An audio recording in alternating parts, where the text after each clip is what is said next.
Hi there, I'm Tony. I live in London. I've been involved in leading worship or playing in a worship band for over 30 years. And during that time I've done a bit of songwriting, I've home recorded a couple of albums in the early 2000s. Most of that time though has been spent leading worship on acoustic guitar. But over the last couple of years I've taken a bit of a back seat in worship leading, and I've started playing more in the way of electric guitar. So I want to take you through some of the gear that I'm now using and some of the process that I've gone through to get to where I am. Over the last 10 years or so, I've mostly been using Line 6 gear, the Pod HD 500, and then after that the Helix from about 5 or 6 years ago. So for me, being able to swap between songs and between song sections with the minimum of effort, so ideally by tapping just one button, has been really important for me, particularly during the periods when I was leading worship. Sometimes I was doing that on electric guitar as well, so having that ability to swap between very different sounds for different song sections or between songs has been really important. Now, last year I went to New Zealand with my wife and we had an amazing time. We spent 10 months there. We became really involved in one of the churches over there, and it was really inspiring seeing the passion of the worship team, seeking God's presence, but also how they aimed for excellence in everything that they did. And the impact of that was that it reignited my passion for electric guitar and how I can use the dynamics of that instrument to bring layers of texture to songs, to bring moments of sensitivity, moments of ambience, but also to bring drive and energy. I've loved working with the Helix. And the last few iterations of its firmware have been really fantastic in terms of improving sound quality, but also quality of life. So there have been things like the new stock cabs, better reverbs, and more efficient processing. But I was looking for a very specific sound, basically the cloud reverb on the Big Sky, and a bit more flexibility. So I started looking into pedalboard alternatives. Now, bizarrely, I've been playing guitar for about 40 years, just over 40 years, and I've never had a pedalboard during that time. The most I ever had was back in the 80s, and that was a Boss overdrive and an Ibanez programmable modulation delay. And at that point I was into kind of heavy rock and hair metal and that sort of stuff. So this was going to be a big change. And I want to walk you through some of that process in case you're thinking of going down that same route. But before I do that, let's talk about the pedalboard that I've just built and some of the signal chain in it. So first of all, from the guitar, a signal goes into a Kali 76 compact Deluxe compressor. From there it's into the POG2, then into the Kernom Ridge, which is this amazing MIDI programmable analog overdrive, which has got huge capability. And then into the Stomp XL. From there the effects loop goes into the Big Sky, the Timeline, then the Big Sky, and then back into the amp section of the EHX Stomp. So let's just talk through a little bit of the process I went through. Firstly, a lot of planning, and I was listening to other worship guitarists on YouTube, some of the sort of song playthroughs, run-throughs of pedalboards and so on, so names like David Hislop, some of the worship tutorials guys, Bradford and so on, a guy called Sam Wittek, the Tone Shepherd, Nathan Hernandez, some of the guys who I'd listened to some of their song playthroughs which were really helpful, but also some of the pedalboard walkthroughs that they'd done, and just seeing some of the gear that they got and what kind of sounds they were able to get from it. So I think for me there were some important components to think about. One was obviously Big Sky was I think for me one of the essentials as part of this, but also looking at how I could bring in different stages of overdrive. I love that overdriven sound, but also being able to get really nice clean sounds, thinking about octave generation and so on. The other step that I was looking to do was to try and get as much as I could second-hand off eBay and Reverb, just in case things didn't work out and I ended up wanting to go back to the Helix. I bought the EHX Stomp XL already, as well as the Floor Helix, for my trip to New Zealand, just because it's way more compact, and it seemed like a sensible idea to kind of build on that using it mostly as a stereo amp sim, but also as well for some of the effects like chorus and tremolo.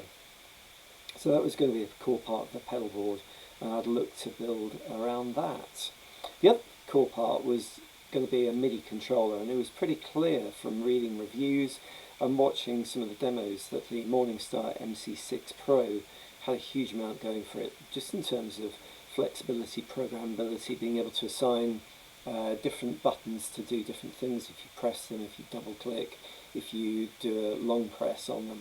So yeah, pretty insane amount of capability, and I loved the kind of the full colour display that it's got, even though it's only got 6 buttons as opposed to the MC8, which has got 8 buttons. But just that kind of flexibility and the colour display won me over. The Big Sky and the Timeline, yeah, I mean, they're no-brainers. Pretty much everyone, I mean, not absolutely everyone, but huge numbers of worship guitarists using those. I managed to pick those up from a guy on eBay who was selling them in mint condition, so I was really lucky. Fantastic. And I could immediately tell the difference in terms of the reverb sound, the beautiful trails on the cloud setting, and that's so much part of the modern worship sound. So I'm going from the reverb into the amp, so you get a wonderful sort of compression and overdrive of the reverb tails. The other thing that I wanted to take out of the Helix and have as a sort of separate unit was octave generation, basically because it's very processor hungry in the EHX Stomp. But I wasn't sure how I was going to incorporate that into a setup without going down a MIDI loop switching route. And that seemed like one step too far in terms of cost and complexity.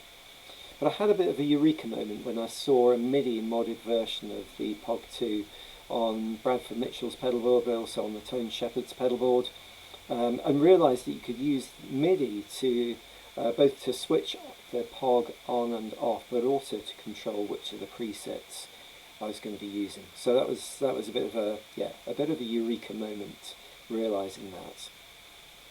The other, I guess, key bit to figure out was how to sort out different stages of overdrive. You know, sort of light, a bit of clean boost, a bit of light overdrive, heavier overdrive, and then kind of big roaring lead sounds, maybe even getting into fuzz. And I was reluctant to go down that loop switching road, just because it's quite expensive, brings a lot of complexity. But fortunately I saw a review of the Kernom Ridge, which was featured in a video by Hey Worship Leader, and I kind of dug into some of the demos. I watched some of the A/B comparisons with some of the high-end overdrives like the Brown Protein, the King of Tone and so on, and I was really impressed by that. Again, I was lucky one came up on eBay at just the right time and I was able to snap that up. So a number of things that came up just at the right time. Last but not least, compression and volume expression pedal. The Cali 76 was a bit of a no-brainer because a huge amounts of positive reviews of that. Fortunate enough to have a friend who works with them.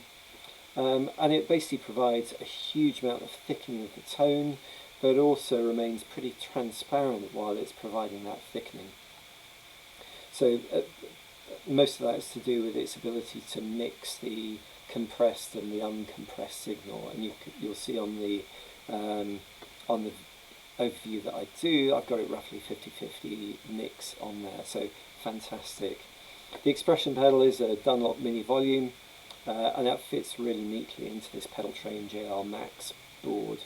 Underneath I've got a CIOKS DC7 which powers the whole board, but I'll probably at some point add in something like the Rockboard Mod 2, which is basically a little module that provides the ins and outs of the board all in one place. It just means that I'm not trying to plug stuff into confined spaces. So, but I think I'll probably spend a week or two or a month or two getting used to this new board before doing that and making sure everything is set up as I want it to be. I've done quite a lot of cleaning up of the cabling underneath with cable ties and cable tie mounts just to make it all really neat. So yeah, I'm going to do another video which will go into some of the sounds on this, but here's one for starters. Really pleased with it. I've played it a couple of weeks at church and really pleased with the sounds that are coming through it. It's really opening up a new kind of spectrum, a new era for me in terms of playing.